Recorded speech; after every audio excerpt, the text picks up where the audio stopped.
வணக்கம் நேர்களே, இது ஷர்மிளா டாக்கீஸ். நான் உங்கள் டாக்டர் ஷர்மிளா.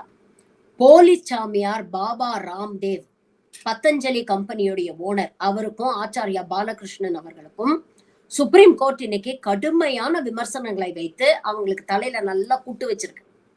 ஒட்டுமொத்த இந்திய மக்களையும் நீங்க ஏமாத்த முயற்சி பண்ணிருக்கிறீங்க, அவங்க வாழ்க்கையோட விளையாடி இருக்கீங்க அப்படிங்கிற கடுமையான குற்றச்சாட்டுகளை அவர் மீது வைத்திருக்கிறது. தொடர்ந்து இவங்களும் 2-3 தடவை வந்து அப்பாலஜைஸ் பண்ணிடுறோம், இனிமேல் நாங்க பண்ண மாட்டோம் அப்படின்லாம் சொல்லிட்டாங்க. ஆனாலும் சுப்ரீம் கோர்ட் அந்த அப்பாலஜியை ஏற்க மறுக்கிறது. 23 ஜூன் 2020 பதஞ்சலியுடைய இந்த பாபா ராம்தேவ் வந்து ஒரு மீடியால ஒரு அப்பியர் ஆகி ஒரு விஷயத்த வந்து பதிவு பண்றாரு. நாங்க வந்து கொரோனாவுக்கு ஒரு மருந்து கண்டுபிடிச்சிட்டோம், இத வந்து ப்ராப்பர் கிளினிக்கல் ட்ரையல்ஸ் எல்லாம் செஞ்சு நாங்க இந்த மருந்தை கண்டுபிடிச்சிருக்கோம். இந்த மருந்துக்கு வந்து டபுள் பெனிஃபிட் இருக்கு. இந்த மருந்து ஒண்ணு, உங்களுக்கு கொரோனா இருந்து நீங்க இந்த கொரோனில் அப்படிங்கிற இந்த மருந்து நீங்க சாப்பிட்டீங்கன்னா 3ல இருந்து 7 நாள்ல உங்களுக்கு கொரோனா காணாம போயிடும். உங்களுடைய கொரோனா டெஸ்ட் வந்து நெகட்டிவ் ஆயிடும். கொரோனா இல்லாதவங்க இந்த மருந்து நீங்க சாப்பிட்டீங்கன்னா உங்களுக்கு வேக்சின் மாதிரி இந்த கொரோனா ஒர்க் ஆகும், உங்களுக்கு கொரோனாவே வராது அப்படிங்கிற கிளைம்ஸோட நேஷனல் மீடியால இந்த கொரோனில் அப்படிங்கிற மருந்தை பத்தி அவர் பேசுறார். லான்ச் பண்ற டைம்ல நாட்டினுடைய ஒன்றிய சுகாதாரத்துறை அமைச்சர் ஒரு மிகப்பெரிய பொய்ய வந்து சொல்றாரு. அதாவது வேர்ல்ட் ஹெல்த் ஆர்கனைசேஷனோட குட் மேனுஃபேக்சரிங் பிராக்டிசஸ் அப்படிங்கிற ஒரு செக்மெண்ட்டுக்கு கீழே இவர்களுக்கு லைசன்ஸ் கொடுக்கப்பட்டிருக்கு, இந்த மருந்து வந்து அங்கீகரிக்கப்பட்டிருக்கு அப்படிங்கிற ஒரு விஷயத்த வந்து மேடையில பொய்ய பதிவு பண்றார்.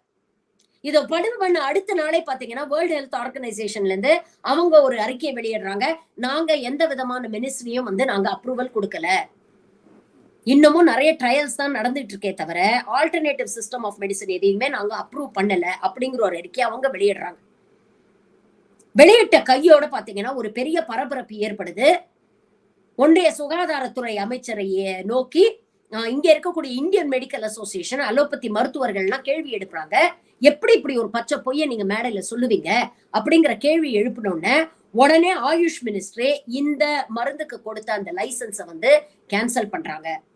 என்ன லைசன்ஸ் கொடுத்தாங்க? இத பார்மசிட்டிக்கல் ட்ரக், இது கிளினிக்கல் ட்ரையல்ஸா முடிஞ்சு வெளியில வந்த ஒரு மருந்து அப்படிங்கிற லைசன்ஸை கேன்சல் பண்றாங்க. கேன்சல் பண்ண ஒரு வாரத்துல நீங்க பாத்தீங்கன்னா தன் மீடியால சொன்னதெல்லாம் சொல்லவே இல்லை அப்படின்னு ராம்தேவ் கிளைம் பண்றாரு. நான் எங்க இது வந்து கொரோனாவை குணப்படுத்தணும்னு சொன்னேன், நான் எங்க வந்து இது வந்து வேக்சின் மாதிரி வேலை செய்யும், கொரோனாவை தவிர்க்கும் நான் சொல்லவே இல்லையே, நான் இது வந்து ஒரு சப்ளிமெண்ட் அப்படின்னு தானே நான் சொன்னேன் அப்படிங்கிற ஃபால்ஸ் கிளைம்ஸை இதே ஆச்சாரிய பாலகிருஷ்ணனும் பாபா ராம்தேவும் மீடியால வைக்கிறாங்க. அதுக்கப்புறம் பாத்தீங்கன்னா அந்த ஒரு மாச காலகட்டத்துல பாத்தீங்கன்னா ஆயுஷ் மினிஸ்ட்ரியே இவங்களுக்கு ஐடியா கொடுக்குது, நீங்க இதை பார்மசிட்டிக்கல் ட்ரக்னு ப்ரமோட் பண்ணாதான் உங்களுக்கு நாங்க லைசன்ஸ் கொடுக்க முடியாது, அதனால இந்த ஜிங்க் மாத்திரை, மல்டிவைட்டமின் மாத்திரை மாதிரி இது ஒரு சத்து மாத்திரை, இது ஒரு இம்யூனிட்டி பூஸ்டர்னு சொல்லி நீங்க உங்க மார்க்கெட்ல இதை வித்துக்கங்க, அதுக்கான லைசன்ஸ் நாங்க கொடுக்குறோம், ஆனா இது கொரோனாவை குணப்படுத்தும் அப்படின்னு நீங்க அட்வர்டைஸ் பண்ணாதீங்க அப்படின்னு சொல்லிட்டு இவங்களுக்கு லைசன்ஸ மாத்தி கொடுத்து இந்த போலி கும்பலுக்கு இந்த ஆயுஷ் மினிஸ்ட்ரியும் துணை போகுது. இந்த லைசன்ஸ வாங்கினதுக்கு அப்புறம் பாத்தீங்கன்னா அடுத்த ரோல் வந்து மீடியா. இந்த கோகி மீடியா இது போல இல்ல அப்படிங்கிற அளவுக்கு இந்த ப்ராடக்ட வந்து ப்ரமோட் பண்றாங்க. ஒரு பக்கம் இந்த ப்ராடக்ட பத்தி ஆஹா ஓஹோன்னு பேசுறாங்க, பாருங்க அலோபதிக்கெல்லாம் மருந்து கண்டுபிடிக்க முடியல, ஆனா நம்மளுடைய நாட்டுடைய பாரம்பரிய மருத்துவமான ஆயுர்வேதம் கொரோனாவுக்கு மருந்து கண்டுபிடிச்சிருச்சு அப்படிங்கிற அளவுக்கு புகழ்றாங்க. அலோபதியிலாம் ஒரு மருந்து கண்டுபிடிக்கணும்னா முதல்ல மிருகங்கள் மீது அதை ஆராய்ச்சி பண்ணுவாங்க, அதுக்கப்புறம் மனிதர்கள் மீது அதை ஆராய்ச்சி பண்ணுவாங்க, சிங்கிள் பிளைண்ட் கண்ட்ரோல் ட்ரையல்ஸ் நடத்துவாங்க, டபுள் பிளைண்ட் கண்ட்ரோல் ட்ரையல்ஸ் நடத்துவாங்க, வெவ்வேறு விதமா அந்த டோசேஜை வந்து அட்ஜஸ்ட் பண்ணி ட்ரையல்ஸ் நடத்துவாங்க, லாங் டேர்ம் எஃபெக்ட்ஸ் என்ன, லாங் டேர்ம் சைடு எஃபெக்ட்ஸ் என்ன, இதெல்லாம் பார்ப்பாங்க. இதெல்லாம் பார்த்துட்டு ஒரு மருந்து அப்ரூவ் பண்ணி லைசன்ஸ் வாங்கி அது மார்க்கெட்ல வர்றதுக்கே சில பல வருடங்கள் ஆகும். ஆனா இவங்க என்ன பண்ணாங்க தெரியுமா? முதல்ல மிருகங்கள் மேல டெஸ்டே பண்ணல, மனிதர்கள்ல 100 பேர் மேல கூட டெஸ்ட் பண்ணல, வெறும் பேச்சுக்கு ஒரு 90 பேரை கூட்டிட்டு வந்து, அதுவும் இவங்களுக்கு எல்லாம் மைல்டா கோவிட் சிம்டம்ஸ் இருந்துதான், யாருமே வந்து தீவிரமா கோவிடால் பாதிக்கப்பட்டவங்க மேல இவங்க டெஸ்டே பண்ணல, எந்த விதமான உடல் பாதிப்புகளும் இல்லாதவர்கள். இதுல வேடிக்கை என்னன்னா இவங்க சைட் பை சைடு அலோபதி மெடிசனும் எடுத்துக்கிட்டு இருந்தாங்க, அப்படிப்பட்டவங்க மேல இவங்க டெஸ்ட் பண்ணி இருக்கிறாங்க. அதுவும் எவ்வளவு நாள்? ஒரு மாசம் கூட டெஸ்ட் பண்ணல. 29 மே ஆரம்பிக்கிறாங்க இந்த ட்ரையலை, 23 ஜூன் வந்து மருந்த லான்ச் பண்றாங்க. அப்போ ட்ரையல் ஆரம்பிச்சு லான்ச்சுக்கு நடுவுல 1 மாசம் கூட இல்ல. இப்படி சும்மா பேச்சளவுல உதட்டளவுல ஒரு ட்ரையல கிரியேட் பண்ணோம், ஒரு ட்ரையல் நடத்தணும் அப்படின்னு சொல்லி எந்தவித சயின்டிபிக் தரவுகளும் இல்லாத ஒரு மெடிசனை கொண்டு வந்து கொரோனாவுக்கு கியூர் அப்படின்னு இங்க இருக்கக்கூடிய அப்பாவி ஏழை எளிய மக்களையும் எத்த தின்னா பித்தம் தெளியும் அறையக்கூடிய ஒரு சூழ்நிலையில இருந்த மக்களையும் ஏமாத்திட்டு இருந்திருக்கிறாங்க. இதைத்தான் தொடர்ந்து நாம ஜங்க் சயின்ஸ், சூடோ சயின்ஸ் அப்படின்னு சொல்றோம். இதனால எவ்வளவு பெரிய பாதிப்பு ஏற்படும் கொஞ்சம் யோசிச்சு பாருங்களேன். 2 விதமான பாதிப்புகள். ஒண்ணு, இந்த மருந்தை நம்பக்கூடியவன், இந்த மருந்து எடுத்துக்கிட்டா நமக்கு கொரோனா வராதுன்னு நினைக்கக்கூடிய அந்த மருந்தை சாப்பிட்டுட்டு எந்த விதமான ப்ரிகாஷன்ஸையும் எடுக்காம, எந்த விதமான சேஃப்டி ப்ரிகாஷன்ஸையும் ரூல்ஸையும் ரெகுலேஷன்ஸையும் ஃபாலோ பண்ணாம சொசைட்டிக்குள்ள நடமாடிட்டு இருந்தா இவனால எவ்வளவு பேருக்கு ஆபத்து, இவனுக்கு எவ்வளவு பெரிய ஆபத்து யோசிச்சு பாருங்க. இன்னொரு பக்கம் இது போன்ற போலி சாமியார்களை நம்பி இந்த மருந்துகளை எல்லாம் வாங்கி சாப்பிட்டுட்டு முறையான மருத்துவ சிகிச்சை எடுக்காம எத்தனை பேர் உயிர் பாதிக்கப்பட்டிருக்கோம், எத்தனை பேர் இறந்து போயிருப்பாங்க. ஆனா இதெல்லாம் பத்தி எந்த கவலையும் படாம ஒரு நெக்ஸஸா ஒர்க் பண்ணிருக்கிறாங்க இந்த போலி சாமியார் கூட்டம்.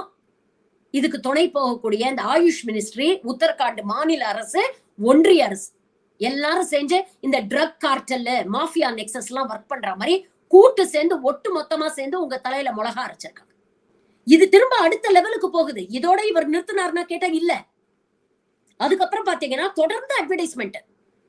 கொரோனாவை அடுத்து நீங்க பாத்தீங்கன்னா டயபெட்டிஸ்க்கு மருந்து கண்டுபிடிச்சிட்டோம், ரத்த அழுத்தத்துக்கு மருந்து கண்டுபிடிச்சிட்டோம், தைராய்டு பிரச்சனைகளுக்கு மருந்து கண்டுபிடிச்சிட்டோம், லிவர் சிரோசிஸ் வராம இருக்கிறதுக்கு நாங்க மருந்து கண்டுபிடிச்சிட்டோம், ஆர்த்ரைட்டிஸ்க்கு மருந்து கண்டுபிடிச்சிட்டோம், ஆஸ்மாவுக்கு மருந்து கண்டுபிடிச்சிட்டோம் அப்படின்னு சொல்லி வரிசையா இந்த மாதிரி ப்ராடக்ட்ஸை வந்து மார்க்கெட்ல இறக்கிக்கிட்டே இருக்கிறாரு.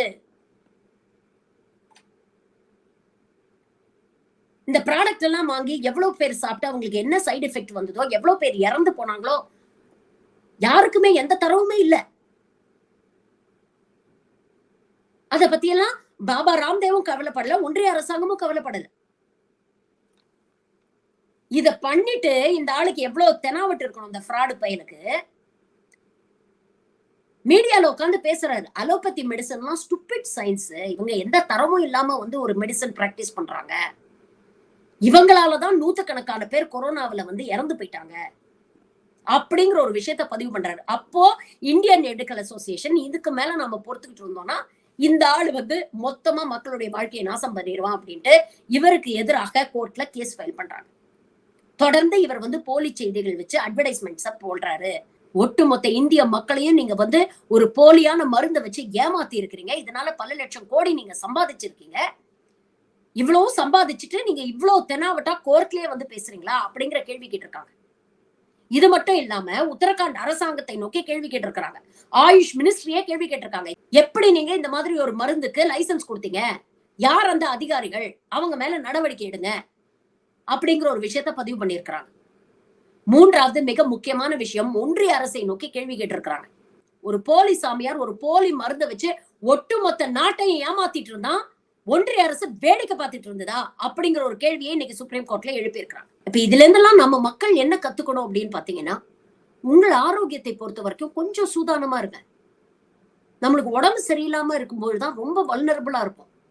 அப்பதான் இமோஷனலா பல தவறான முடிவுகளை எடுக்கக்கூடிய ஒரு சூழ்நிலைக்கு நாம தள்ளப்படுவோம்.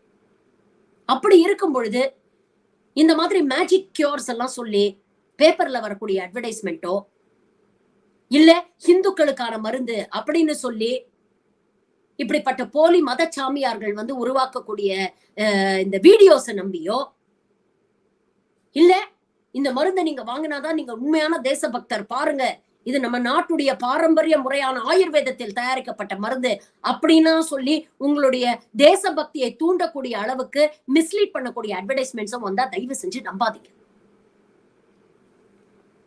எந்த மருத்துவ முறையாக இருந்தாலும் மேஜிக் கியூர் அப்படிங்கிறது எதுலயுமே கிடையாது.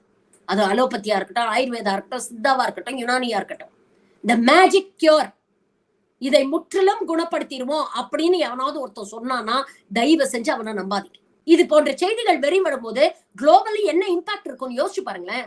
நாளைக்கு உண்மையிலேயே இங்க வந்து கஷ்டப்பட்டு ஒரு ரிசர்ச் பண்ணி ஒரு ட்ரையல் நடத்தி ஒரு மருந்து கண்டுபிடிச்சா கூட அவன் நம்புவானா வெஸ்டர்ன் கண்ட்ரீஸ்ல? இந்தியாவுல இப்படிதான் போலியா எதையாவது தயாரிப்பாங்க அப்படின்னு சொல்ல மாட்டான். இந்த அரசாங்கம் எந்த அளவுக்கு வந்து நம்மளுடைய ஹெல்த்ல அக்கறை செலுத்துதுன்னு பாருங்க. இப்ப ரீசெண்டா வந்த எலக்ட்ரல் பாண்ட் ஸ்கேம்ல பார்மா கம்பெனிஸ் எல்லாம் கோடி கோடியா கொண்டு போய் டொனேட் பண்ணிருக்காங்க பிஜேபிக்கு. இந்த எல்லா பார்மா கம்பெனிஸ் மீதும் இவங்க மருந்தை வந்து சரியா தயாரிக்கல, முறையான சேஃப்டி ப்ரிகாஷன்ஸ் ஸ்டாண்டர்ட்ஸ் மெயின்டைன் பண்ணல அப்படின்னு எல்லார் மேலயும் வழக்கு இருக்கு.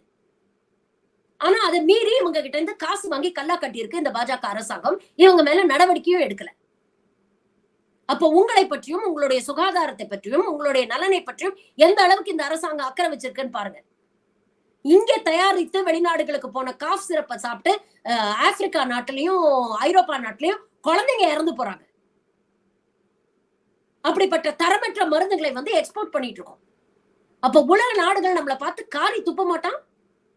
நாளைக்கு உண்மையிலேயே கஷ்டப்பட்டு இங்க இருக்கக்கூடிய மருத்துவர்கள் ஏதாவது ஒரு மருந்து கண்டுபிடிச்சா அந்த மருந்துக்கு எந்த அளவுக்கு வந்து ஒரு நம்பகத்தன்மை இருக்கும், இல்ல ஒரு அங்கீகாரம் கிடைக்கும்னு யோசிச்சு பாருங்க.